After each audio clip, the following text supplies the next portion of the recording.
Welcome to our series অশরীরী ঘটনা। এটা আমাদের থার্ড এপিসোড।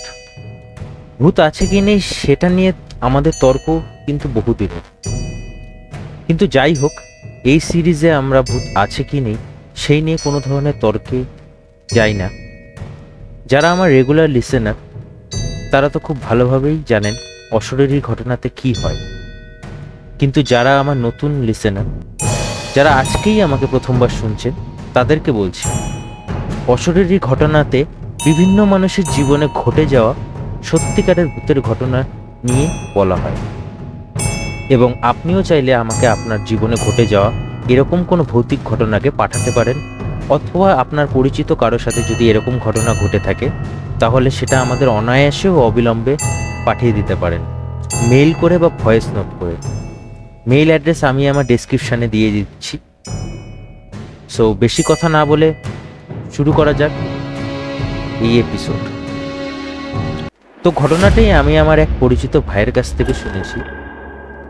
ঘটনাটা শোনার পর আপনাদের এটা ফেক মনে হতে পারে আমি নিজে থেকে বানিয়ে বলছি, কারণ ঘটনাটা শোনার পর আমার মনে হয়েছে এটা ক্রেজি একটা স্টোরি। সো এন্ড পর্যন্ত শুনবেন অবশ্যই। So let's start the audio. তো ঘটনাটি একটি ম্যারিড কাপলের। তো তাদের নতুন নতুন বিয়ে হয়েছে এবং তারা নিজেদের মধ্যে ডিসাইড করে বা ভাবে যে কোনো থেকে ঘুরে আসা যাবে। তো তাদের ডেস্টিনেশন যেখানে ছিল সেখানে পৌঁছানোর জন্য তাদের একটা হাইওয়ের ওপর দিয়ে যেতে হতো, যেই হাইওয়ে হন্টেড হাইওয়ে নামে পরিচিত ছিল, জম্মু অ্যান্ড শ্রীনগর হাইওয়ে। আপনারা যদি সার্চ করেন গুগল বা ইউটিউবে তো অনেক স্টোরি আর্টিকেল শুনতে পারবেন বা দেখতে পারবেন এই জম্মু শ্রীনগর হাইওয়ে এটা নিয়ে। তো সেই হাইওয়েকে নাম দেওয়া হয়েছিল খুনি নালা। তো এই নামটা এই জন্য দেওয়া হয়েছে যে সেই হাইওয়েতে প্রচুর অ্যাক্সিডেন্ট হয়, তাও আবার আননোন রিজনের জন্য। কেউ জানে না যে কি কারণ বা কি ব্যাপার সেই হাইওয়েতে এত অ্যাক্সিডেন্ট হওয়ার, কিন্তু সবাই জানে যে সেখানে অ্যাক্সিডেন্ট হয়েছে, which is quite crazy and quite scary. তো ওখানে একটা পয়েন্টে এসে কিভাবে এত অ্যাক্সিডেন্ট হতে পারে, যদিও সেখানে সেরকম কিছুই নেই, না আছে কোনো বাঁকানো রাস্তা বা শার্প টার্ন, না আছে কোনো লোকজনের ভিড়, কিছুই নেই সেখানে, কিন্তু তাও ওই জায়গায় এত অ্যাক্সিডেন্টের ঘটনা ঘটে। যদি আপনারা ওখানকার লোকাল লোকদের মুখ থেকে শোনেন বা জিজ্ঞেস করেন যে, তাহলে তারা বলে বা বিশ্বাস করে যে এই হাইওয়েতে একটা ডাইনি ঘুরে বেড়ায়। তো সেটার গল্পটা হলো এরকম যে একটি মেয়ে ছিল যে সেখানে সুইসাইড করেছিল এবং হয়তো সে প্রেগনেন্ট ছিল, এখন তাই সে ডাইনি হয়ে ঘুরে বেড়ায় তার বাচ্চাকে খোঁজার জন্য। এরকম একটি গল্প ছড়ানো আছে বা লোক মুখে শোনা যায় সেখানটায়। আর এই গল্পটাই সবাই মানে, কারণ ওখানে এত অ্যাক্সিডেন্ট হয়, বিশেষ করে মেয়েটা সুইসাইড করার পর এত বেশি অ্যাক্সিডেন্ট হওয়া শুরু হয়। আর যারা অ্যাক্সিডেন্ট থেকে বেঁচে যায় তারা বলে, হ্যাঁ সত্যিই আমরা কিছু দেখেছিলাম সেখানে, যেটা কোনোভাবেই নর্মাল কিছু নয়। যারা দেখেছে তারা বলে যে ফেস স্ক্র্যাচে ভর্তি অদ্ভুত ফেসটা। তো এটা হলো সেই খুনি নালার গল্প। তো এবার আমরা আসি মেইন গল্পতে। তো সেই ম্যারিড কাপল তাদের জার্নির জন্য বেরিয়ে পড়ে। তারা একটি গাড়িতে করে যাচ্ছিল, তাদের পার্সোনাল গাড়ি ছিল। তো সেই গাড়িতে করেই তারা জার্নিতে যায়। তো তারা যখন সেই হাইওয়েতে পৌঁছয় তখন পৌঁছতে অনেক রাত হয়ে গিয়েছিল সেই সময়। তো সেখানে পৌঁছানোর পরে নেগেটিভ ভাইব ফিল করতে পারছিল তারা। আপনারা যদি কখনো কোনো হন্টেড প্লেসে যান, যে দেখতে পারবেন যে সেখানে একটা নেগেটিভ ভাইব আসবেই, মনের মধ্যে অদ্ভুত সব খেয়াল আসবে, চারদিক শুনশান মনে হবে। তাদেরও সেম ফিলিংসটাই আসছিল যখন তারা সেই হাইওয়েতে ওই পার্টিকুলার পয়েন্টে পৌঁছায়। তো সেই জায়গায় পৌঁছানোর পর তাদের গাড়ি হঠাৎ করে খারাপ হয়ে যায়। তো হাজবেন্ড বলে যে কি হলো হঠাৎ করে এখানে এসে, গাড়িটা খারাপ হয়ে গেল হঠাৎ করে। তাদের কোনো আইডিয়া ছিল না যে এখানে কি হচ্ছে এসব, কারণ তারা বাইরে থেকে এসেছিল ঘুরতে। সবাই বলে যে এমন সময় বাইরে বেরোতে হয় না, কিন্তু হাজবেন্ড বলে যে আমি একবার দেখি যে কি হলো গাড়িতে। তো বাইরে বের হয় গাড়ি থেকে, আর তার ওয়াইফকে বলে অনেক রাত হয়েছে, তুমি বাইরে বেরিও না গাড়ি থেকে, তুমি ভেতরেই থাকো, এত রাতে সেফ না। তো হাজবেন্ড চলে যায় গাড়ি দেখতে, কিন্তু সে কিছু বুঝতে পারে না। তো সে বলে আমি আশপাশে কোনো মেকানিককে খুঁজে আসি, যদি পেয়ে যাই তাহলে হেল্পের জন্য তাকে ডেকে নেব। তো ওয়াইফ বলে ঠিক আছে তুমি যাও। তো হাজবেন্ড সোজা রাস্তা ধরে চলতে থাকে, এবং রাতের অন্ধকারে একটা সময় হাঁটতে হাঁটতে সে অন্ধকারে মিলে যায়, এবং তার ওয়াইফ তাকে আর দেখতে পায় না। তো তার ওয়াইফ অনেকক্ষণ ধরে অপেক্ষা করে থাকে, সে বাইরে যায় না এত রাতে, রাত হয়েছে এত গভীর, তার ভয় লাগছিল। তাছাড়া হাজবেন্ড বলে গিয়েছিল যে বাইরে বেরোতে না, যাই হয়ে যাক না কেন। তো তো সে তার হাজবেন্ডকে কল করে, কিন্তু তার হাজবেন্ড কল রিসিভ করেন। তো অনেকবার কল করার পর, চারপাশ দেখার পর, সে পুলিশকে ফোন করে। পুলিশ তো লোকাল ছিল, তাই তাদের আইডিয়া ছিল এখানে কি চলছে এসব।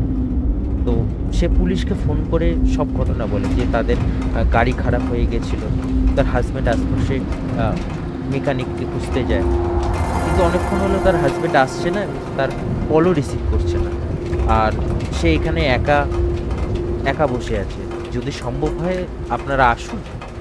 তো পুলিশ বলে যে ম্যাম আমরা আসছি, আপনি ওখানেই থাকুন। এইসব চলতে থাকে সেখানে। তো ওয়াইফ তার হাজবেন্ডের অপেক্ষা করতে থাকে সেখানে। হুট করে একটা আওয়াজ আসে, যেটা যেটা গাড়ির উপরে কেউ ঠাপ করে পড়ল, আর গাড়িটা পুরো কেঁপে ওঠে। সে পুরো শক হয়ে যায়, এবং পেছনে ঘুরে দেখে যে কোনো গাড়ি এসে ধাক্কা মারল না, কিন্তু সে দেখলো সামনে পেছনে কেউ নেই সেখানে।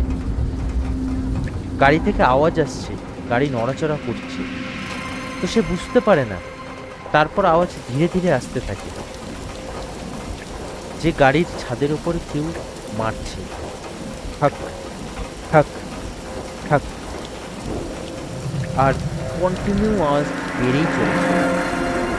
সে কিছুই বুঝতে পারে না, চারপাশে তাকিয়ে দেখে কেউ নেই, খালি আওয়াজ আসছে গাড়ির ওপর থেকে, ঠাক ঠাক ঠাক। মনে হচ্ছে কেউ যেন উপরে চড়ে মারছে। তো মেয়েটি প্রচণ্ড ভয় পেয়ে যায়, এবং সে পুলিশকে ফোন করে বলে তাড়াতাড়ি আসুন, কোথায় আছেন, এখানে গুন্ডারা হামলা করে দিয়েছে, আমি কিছু বুঝতে পারছি না কি করব। তো পুলিশ বলে আমরা আসছি। পুলিশ আসে, কিছুক্ষণ পর পুলিশ আসে এবং দূরে দাঁড়িয়ে ফোন করে বলে ম্যাম দেখুন আমরা আগে আসবো না, মানে আপনার গাড়ি যেখানটায় দাঁড়িয়ে আছে সেই পয়েন্টে আসবো না, আমরা পেছনেই থাকবো, আপনি আমাদের গাড়ি অবধি আসুন, আর অবশ্যই ঘুরে তাকাবেন না। স্পেশালি তাকে বারবার মেনশন করে বলা হয় যে আপনি যাই হয়ে যাক না কেন ঘুরে দেখবেন না, আপনি চুপচাপ গাড়ি থেকে বেরিয়ে আসুন এবং আমাদের গাড়িতে এসে বসে যান। তো সে জিজ্ঞেস করে যে পেছনে ঘুরে কেন দেখবো না। তো পুলিশ বলে যে কিছু জিজ্ঞেস করবেন না আপনি, জাস্ট চলে আসুন। তো সে বলে যে ঠিক আছে ঠিক আছে। সে গাড়ি থেকে বেরোয় এবং পুলিশের দিকে যেতে থাকে। তো অবভিয়াসলি হিউম্যান নেচার যে যে কোনো মানুষকে কিছু করতে যদি না বলা হয় সে সেটা করবেই। তো মেয়েটি যত আগেই যাচ্ছে তত আওয়াজ বেড়েই চলছে, ঠাক ঠাক ঠাক। নর্মালি আমরা কোনো জিনিস থেকে যদি দূরে যাই, দূরে গেলে আওয়াজ কমতে থাকে, কিন্তু এখানে উল্টো হচ্ছিল ব্যাপারটা, আওয়াজ আরো বেড়েই চলছিল। তো মেয়েটি মানে আউট অফ কিউরিওসিটি পেছনের দিকে তাকায়, এবং সে দেখতে পায় যে গাড়ির ওপর একটি ডাইনি, মানে অদ্ভুত দেখতে একটা মেয়ে, হাতে একটা মাথা, আর মাথাটা তার হাজবেন্ডের, এবং মাথাটাকে চাকু দিয়ে মেরেই যাচ্ছে মেয়েটার দিকে তাকিয়ে। ক্যান ইউ জাস্ট ইমাজিন কতটা ভয়ঙ্কর দৃশ্য সেটা। ডাইনিটার স্কিন স্ক্র্যাচে ভর্তি, মনে হচ্ছে সারা মুখে কেউ আছড়ে ফেলেছে, এবং তার হাজবেন্ডের মাথা সমানে মেরেই যাচ্ছে তার দিকে তাকে।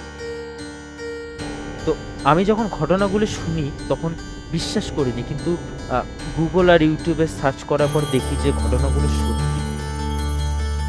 আর ওখানকার লোকজন বলে যে সত্যি তারা এইসব ঘটনা দেখেছে বা উপলব্ধি করেছে। তো যাই হোক, সেই মেয়েটা তারপর স্বাভাবিক তার হাজব্যান্ডের এরকম অবস্থা থেকে সে কোনোভাবে মেন্টালি স্টেবল থাকতে পারেনি।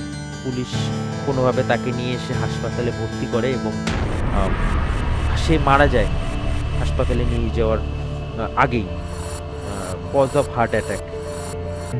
আর সেখানে তারা স্বামী স্ত্রী দুজনেই মারা যায়। তো আমি যখন প্রথম শুনেছিলাম তো আমার কাছে বেশ অবাক লেগেছিল, একটু গল্পটা ইউনিক লেগেছিল। তো জানি না আপনারা বিশ্বাস করবেন কিনা বা আপনাদের ভালো লাগবে কিনা। আশা করি ভালো লাগবে। মজার জন্য তো অবশ্যই দেখতেই পারেন আপনারা বা শুনতেই পারেন। ভূতের গল্প শুনতে কার না ভালো লাগে। সো এনজয় করুন, কেমন লাগছে সেটা কমেন্ট করে জানান। স্টোরিটা যদি পছন্দ হয় সেটা লাইক করে দিন, সাবস্ক্রাইব করে দিন, অ্যান্ড আপনার ফ্রেন্ড সার্কেলে সবাইকে ছড়িয়ে দিন, শেয়ার করে দিন। আর আপনারাও গল্প পাঠাতে পারেন। আপনাদের লাইফে যদি এরকম কোনো ঘটনা ঘটে থাকে সেটা পাঠান, বা আপনার পরিচিত কোনো আত্মীয় স্বজন বা বন্ধু বান্ধবের মধ্যে যদি সেরকম ঘটনা ঘটে থাকে সেটাও পাঠাতে পারেন। পাঠান, আমি গল্প বলে শোনাবো।